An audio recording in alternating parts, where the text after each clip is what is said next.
everyone, I'm going to show you how to tie the bows on our Wren pattern.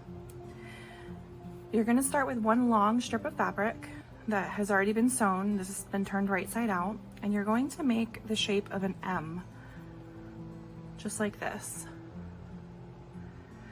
These two pieces right here are going to be the bows, and you're going to cross those two bows over each other just like this. And right here there's a little opening.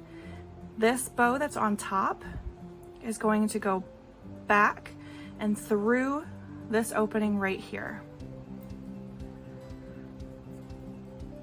Once it's through the opening, grab onto both your bows and then you're going to pull.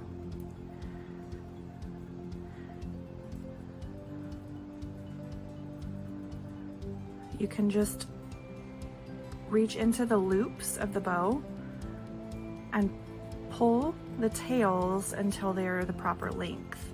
I like my tails to go right to the end of the bow on each side.